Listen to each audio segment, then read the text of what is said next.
Imagine uma terra de colinas ondulantes e vastas planícies, onde o choque de impérios e guerreiros ecoa pela história.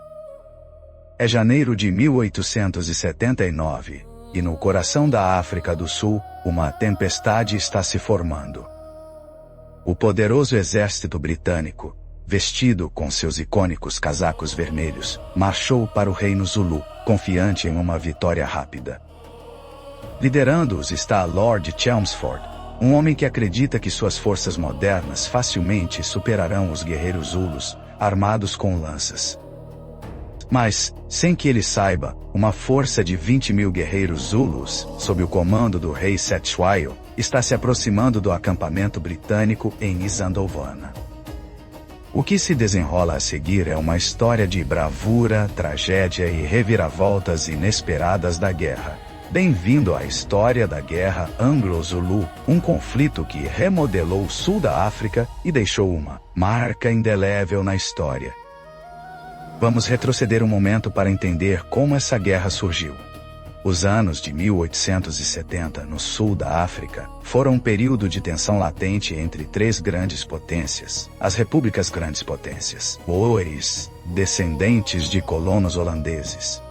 O vasto Império Britânico, ávido por controle, e o formidável Reino Zulu, uma força em ascensão na região.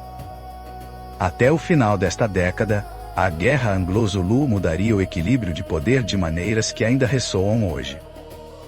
O próprio Reino Zulu emergiu do dramático crescimento da tribo Amasulu, uma transformação que começou sob o reinado do rei Shaka, que assumiu o poder em um golpe ousado em 1816. Shaka, um guerreiro que aprimorou suas habilidades no exílio entre tribos rivais, tornou-se um líder revolucionário. Como rei, ele reformulou o modo de guerra Zulu, introduzindo o serviço militar obrigatório para todos os homens aptos. A partir dos 14 anos, eles treinavam com uma lança curta e mortal conhecida como assegai e carregavam escudos feitos de couro de vaca resistente. Essa lança, também chamada de Iklawa, recebeu esse nome pelo som arrepiante que fazia ao ser retirada da carne de um inimigo. O gênio de Shaka se estendia às táticas de batalha. Ele desenvolveu uma formação chamada Izimpondo Zankomo, ou os chifres do búfalo, que tinha 4 partes distintas: o peito, que enfrentava o inimigo de frente para imobilizá-lo, os 2 chifres, que avançavam para cercar o inimigo, e os lombos, uma força reserva pronta para atacar quando necessário.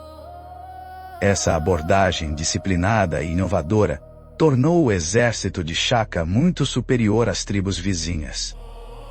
Diferente das escaramuças ritualísticas do passado, Shaka travava guerras de destruição total, esmagando seus inimigos e absorvendo seus povos ao Reino Zulu. Em poucos anos, seu exército cresceu de apenas 350 guerreiros para cerca de 20.000, e seu reino se expandiu para cobrir 30.000 km². Embora o governo de ferro de Shaka tenha terminado com seu assassinato por seus meio-irmãos em 1828, o poderoso império e exército que ele construiu perduraram, tornando o Reino Zulu uma força dominante no sul da África no início do século XIX. Mas os Zulus não estavam sozinhos nesta região, e seus vizinhos estavam longe de serem amigáveis. Em 1824, os britânicos estabeleceram um pequeno posto comercial costeiro que, eventualmente, cresceu e se transformou no movimentado Porto de Durban. À medida que mais colonos britânicos chegavam e Durban se expandia para uma cidade, o atrito com os Zulus, ferozmente independentes, aumentava. Ainda mais ameaçador para os Zulus foi a chegada dos Boeres na década de 1830. Esses colonos de língua holandesa, que estavam no sul da África desde o século XVII, moveram-se para o Nordeste para escapar do controle britânico e estabelecer seus próprios estados. Ao entrarem no território Zulu, buscaram tratados de terra, mas também entraram em violentos confrontos com as forças Zulus. Em fevereiro de 1838, Um incidente trágico no que ficou conhecido como Colina do Assassinato viu os Zulus matarem uma delegação boer, um de vários encontros violentos desse tipo.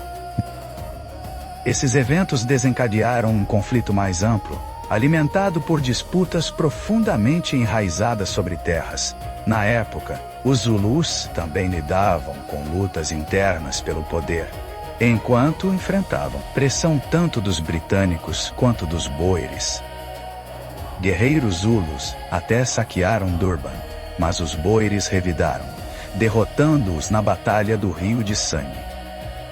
Após essa guerra em 1838, os britânicos e boeres forçaram os Zulus a cederem território. Os boeres fundaram a República Independente de Transvaal, enquanto os britânicos expandiram sua colônia de Natal. As décadas seguintes foram marcadas por constantes escaramuças de fronteira e disputas por terra entre essas três potências.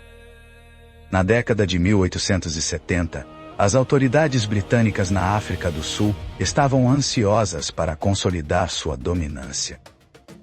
Sua solução foi uma confederação que traria tanto os boeres quanto os Zulus sob o domínio britânico. O mentor por trás desse plano era Theophilus Shepstone, o secretário de Estado para Assuntos Nativos em Natal. Shepstone acreditava que era dever da Grã-Bretanha ocidentalizar as populações locais, uma visão compartilhada por muitos políticos britânicos na região. Como primeiro passo, a Grã-Bretanha anexou a República de Transvaal, que estava em dificuldades, quase falida e desconfiada de seus vizinhos Zulus. Tanto os britânicos quanto os boeres continuaram a invadir terras Zulus, para grande frustração do rei Cetshwayo e seu governo, que estavam irritados com as frequentes incursões boeres. Shepstone, apesar de sua mentalidade colonial, ficou impressionado com Cetshwayo, descrevendo-o como um homem de grande habilidade, caráter forte e presença digna. Ele observou que, embora Cetshwayo não fosse excessivamente beligerante, tinha imenso orgulho do legado militar de sua família, particularmente o de Shaka, a quem frequentemente referenciava. No entanto, Shepstone não conseguiu convencer Cetshwayo a ceder mais terras aos colonos europeus. Enquanto o reino Zulu permanecesse independente, o sonho britânico de confederação estava fora de alcance. O governo em Londres era contra iniciar uma guerra e emitiu ordens estritas para evitar conflitos, mas as autoridades coloniais na África do Sul ignoraram essas diretrizes. Em 11 de dezembro de 1878, eles emitiram um ultimato a Cetshwayo, deliberadamente elaborado para ser rejeitado. As exigências incluíam o pagamento de multas por supostas ofensas, a entrega de vários chefes à custódia britânica, a dissolução do exército Zulu, o desmantelamento de seu sistema militar, a concessão de mais direitos a convertidos cristãos e missionários, e a permissão para que um agente britânico exercesse influência política sobre as decisões Zulus.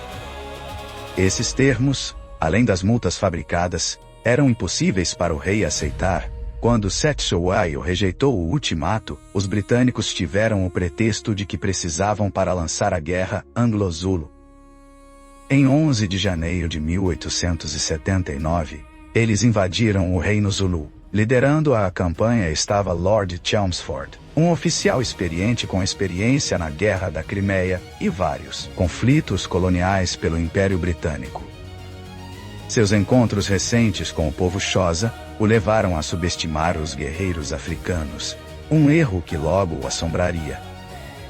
A força de invasão britânica contava com cerca de 7.800 homens, a maioria soldados regulares armados com o poderoso rifle de carregamento pela culatra Martini Henry. Sua artilharia incluía vários canhões, uma bateria de foguetes e algumas das primeiras metralhadoras conhecidas como Gatling. Ao lado dos regulares britânicos estavam tropas africanas do contingente nativo de Natal, recrutadas de tribos já sob controle britânico e lideradas por oficiais britânicos brancos. 9 em cada 10 desses soldados africanos carregavam apenas uma lança assegai, com apenas 1 em cada 10 equipado com um rifle Sniper ultrapassado. Mal treinados, eles eram destinados a papéis de apoio em vez de combate na linha de frente, e usavam bandanas vermelhas para se distinguirem dos Zulus inimigos. Uma unidade auxiliar mais eficaz era a Cavalaria Nativa de Natal, composta principalmente por cavaleiros do povo Amangwane, rivais tradicionais dos Zulus. Eles usavam uniformes bege, montavam pôneis bazuto robustos e carregavam carabinas junto com suas lanças. O componente final da força de invasão era um grupo de soldados colonos brancos, incluindo os carabineiros de Natal, liderados pelo filho de Theophilus Shepstone, George, com cerca de 300 cavaleiros. Chelmsford estava cheio de confiança, certo de que sua força diversificada esmagaria os Zulus. Sua estratégia envolvia 3 colunas avançando em direção a Ulundi, a capital Zulu. A coluna da esquerda, sob o comando do coronel Evelyn Wood, e a coluna da direita, sob o coronel Charles Pearson, tinham a tarefa de atrair as forças Zulus para longe de Ulundi. A coluna central de Chelmsford então atacaria diretamente a capital e enfrentaria o principal exército Zulu. Do outro lado, o rei Cetshwayo reuniu cerca de 35 mil guerreiros para defender seu reino. Em 17 de janeiro, ele os enviou para a batalha com um discurso emocionado, lamentando a invasão. Eu não procurei o homem branco do outro lado dos mares, mas eles vieram para minha terra. Não ficaria surpreso se eles tomassem nossas esposas, gado, colheitas e terra. O que posso fazer? Não tenho briga com o homem branco, e não consigo entender por que vieram atrás de mim. Eles querem me pegar. O que devo fazer? Seus guerreiros responderam com feroz determinação. Deixe conosco. Vamos devorar o homem branco e acabaremos com eles. Eles não o pegarão enquanto estivermos aqui. Com essas palavras ecoando no ar, o palco estava pronto para um confronto monumental. Os 7.800 soldados de Chelmsford haviam invadido, e os 35 mil guerreiros de Cetshwayo estavam prontos para enfrentá-los. A primeira batalha destruiria os planos britânicos.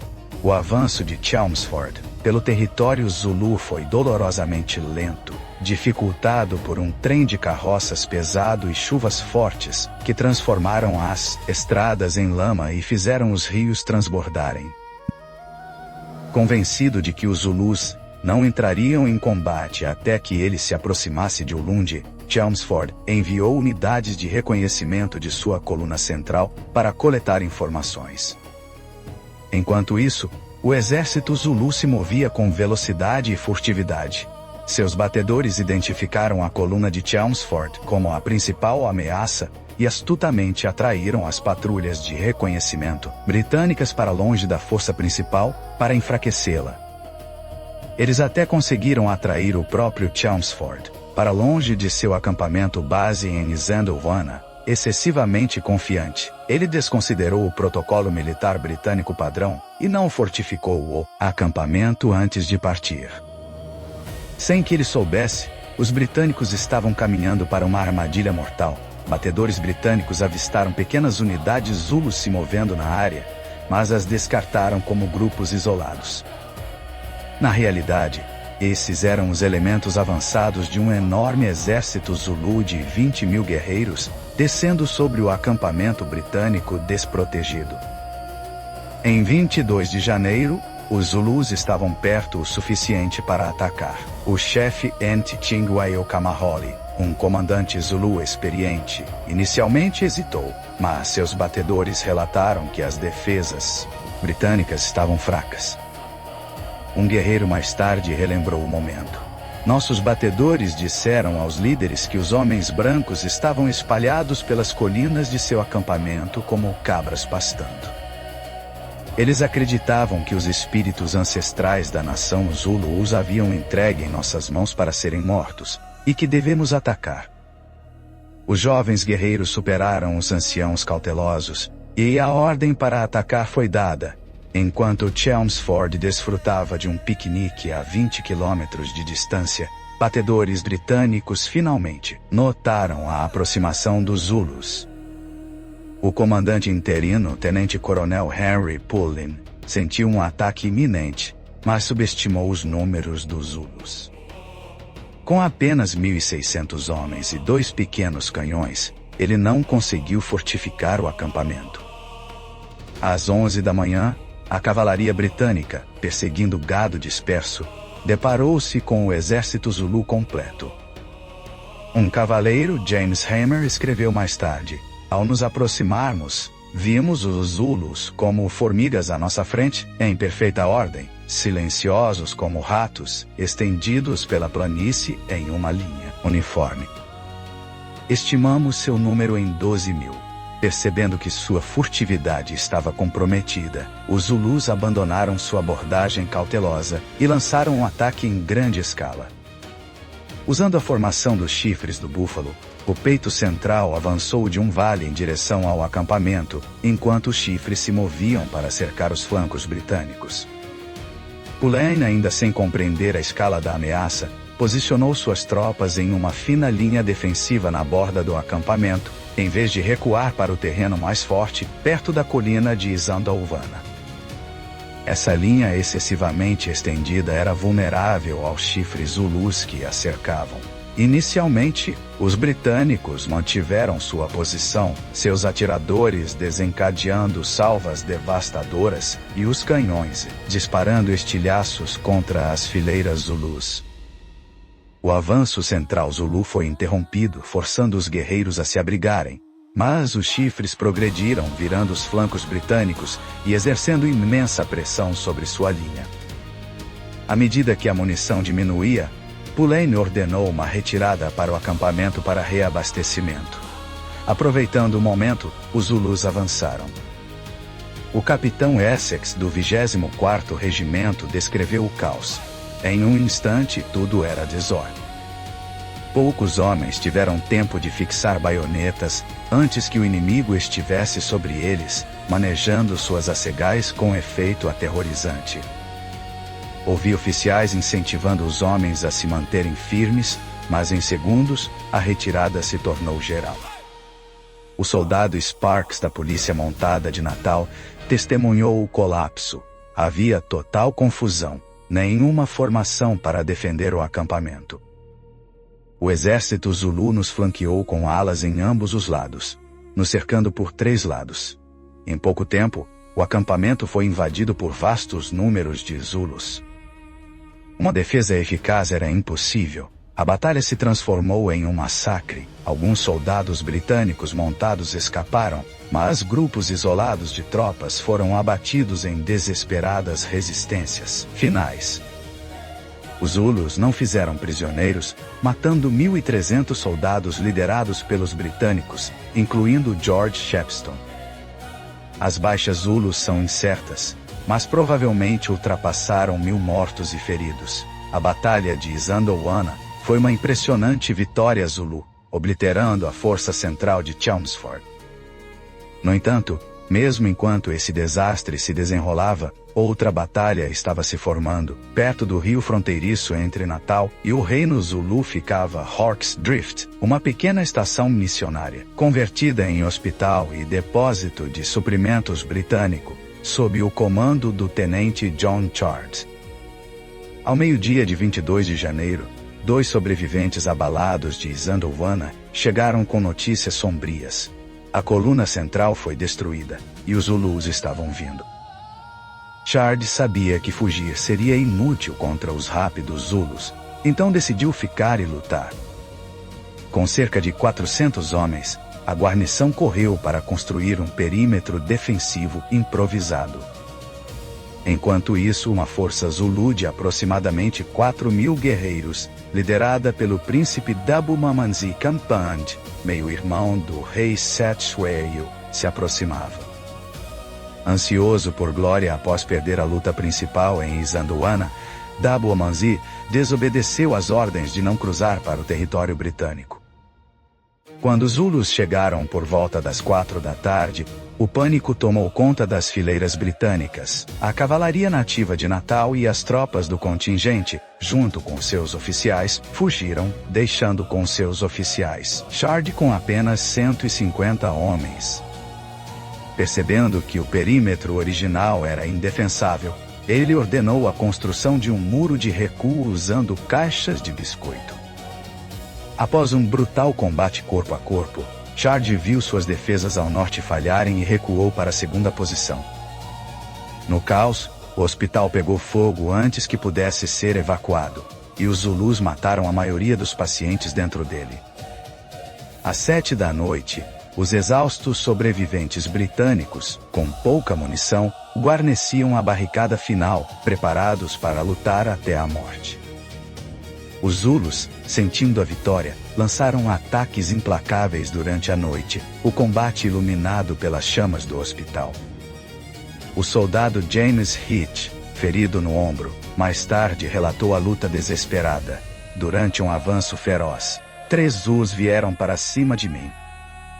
Atirei no primeiro, usei a baioneta no segundo, e o terceiro entrou em nossa barricada, mas fugiu quando o enfrentei. Perto dali, um Zulu ferido mirou em um camarada com um rifle. Não consegui detê-lo a tempo. Ele disparou, e o pobre soldado Nicholas caiu morto, baleado na cabeça. Apesar das probabilidades, a escuridão dificultou a coordenação Zulu, permitindo que os defensores repelissem cada ataque. À meia-noite, os ataques Zulus enfraqueceram, cessando às 2 da manhã, embora disparos de atiradores continuassem até às 4. Após 12 horas exaustivas, Hawk's Drift permaneceu nas mãos dos britânicos. Os Zulus perderam até 850 homens, enquanto os britânicos sofreram 14 mortos, com a maioria dos sobreviventes feridos. A intensidade da batalha foi mais tarde reconhecida com 11 cruzes de vitória, 7 apenas para o 24º Regimento, o maior número para uma única ação por um regimento na história britânica. Embora essa resistência heróica em Hawk's Drift oferecesse um vislumbre de esperança, não conseguia mascarar o estado crítico da campanha britânica. A coluna principal de Chelmsford foi destruída em Isandlwana, deixando as colunas restantes isoladas e vulneráveis. Os Zulus rapidamente cercaram a coluna do Coronel Pearson em Ashowe, levando Chelmsford a ordenar que o Coronel Wood criasse uma distração. Em 28 de março, as forças de Wood atacaram Forte Zulu na colina em Lobani, apenas para enfrentar feroz resistência. Os Zulus, armados com rifles britânicos capturados, repeliram o ataque, agravado por uma tempestade que atrapalhou a coordenação. 1/3 dos homens de Wood, incluindo quase todos os voluntários sul-africanos da cavalaria de fronteira, foram mortos. Wood recuou para uma posição fortificada em Kambula. A vitória Zulu em Robeni encorajou seu comandante, Enyamana Kankenjelele, apesar das ordens do rei Seth Shuayo, para evitar atacar posições britânicas fortificadas. Em 29 de março, 20.000 guerreiros Zulus, muitos veteranos de Isandlwana, atacaram Kambula. Mas Wood havia aprendido com erros passados. Seus 2.000 soldados formaram um forte de carroças, limpando o terreno ao redor para criar um campo mortal para disparos de rifle e canhão. Os chifres da formação Búfalo Zulu avançaram, mas o poder de fogo britânico abateu centenas. Apesar de ataques repetidos, os Zulus não conseguiram romper as defesas. Após 4 horas, eles recuaram, perseguidos por 600 cavaleiros britânicos, transformando a retirada em uma debandada. A Batalha de Kambula foi uma vitória britânica decisiva, com 28 britânicos mortos e 54 feridos, contra pelo menos 2.000 Zulus mortos ou feridos. A derrota abalou o moral Zulu, como um guerreiro mais tarde disse: "Nossos corações foram despedaçados em Kambula. Não ousei me aproximar dos britânicos depois disso. Com pesadas perdas irreparáveis, os Zulus lutaram contra a vantagem de fogo britânica. Em abril, Chelmsford liderou uma coluna de socorro para Shaw, interceptando uma força Zulu em Jindlovo, no dia 3 de abril. Desta vez os britânicos fortificaram sua posição, usando baterias de foguetes e metralhadoras Gatling. Quando os Zulus atacaram, o fogo britânico matou ou feriu 1000 guerreiros em apenas 20 minutos, com a cavalaria perseguindo os sobreviventes. A maré da guerra havia mudado. O rei Cetshwayo buscou negociações de paz, mas os britânicos recusaram. Em 31 de maio, um exército britânico reforçado de 25.000 homens lançou uma nova invasão. Entre eles estava Louis Napoleon Bonaparte, o príncipe imperial da França, que tragicamente morreu em uma emboscada Zulu em 1º de junho, encerrando a linhagem Bonaparte. Os britânicos avançaram em direção a Ulundi, formando um grande quadrado defensivo em 3 de julho, apoiado por artilharia e metralhadoras Gatling. Os Zulus, sabendo que era sua última resistência, avançaram com coragem desesperada. Um soldado britânico descreveu a cena: "Nosso fogo não os desacelerou. Eles se aproximaram 100 metros, 80 metros, uma massa negra densa correndo para a frente. Lord Chelmsford nos instigou a atirar mais rápido. Todos pensaram que seria corpo a corpo, mas a 60 metros, sua linha vacilou e se rompeu. A batalha de Ulundi durou apenas 30 minutos, com o poder de fogo britânico despedaçando o exército Zulu. Os sobreviventes fugiram enquanto os britânicos queimavam Ulundi até o chão. O rei Cetshwayo escapou, mas foi capturado em 28 de agosto. Após 6 meses, a Guerra Anglo-Zulu terminou. As forças lideradas pelos britânicos perderam 1.900 homens, enquanto os Zulus provavelmente sofreram 7.000 mortos. Sem um tratado formal, os britânicos dividiram o reino Zulu em 13 chefias, sob governantes fantoches, renomeando-o como Zululand, o que levou a anos de conflitos civis. Embora Cetshwayo tenha sido brevemente reinstalado em 1883, ele logo morreu em conflito. Zululand permaneceu sob influência britânica, sendo totalmente anexada a Natal em 1897, com a identidade Zulu restaurada apenas após o fim do Apartheid, em 1994 como KwaZulu-Natal. Esta guerra, um testemunho da resistência Zulu contra o poder imperial, é lembrada mundialmente. No entanto, é apenas um capítulo na história mais ampla de desafio contra potências coloniais. Ao longo do tempo e dos oceanos, outros como Tipu Sultan desafiaram o domínio britânico com notável engenhosidade. Se você está curioso para saber mais sobre tais figuras ou mergulhar mais fundo na história, considere explorar recursos e histórias adicionais que trazem o passado à vida. A Guerra Anglo-Zulu nos lembra do custo da ambição e da resiliência daqueles que lutam por sua terra natal.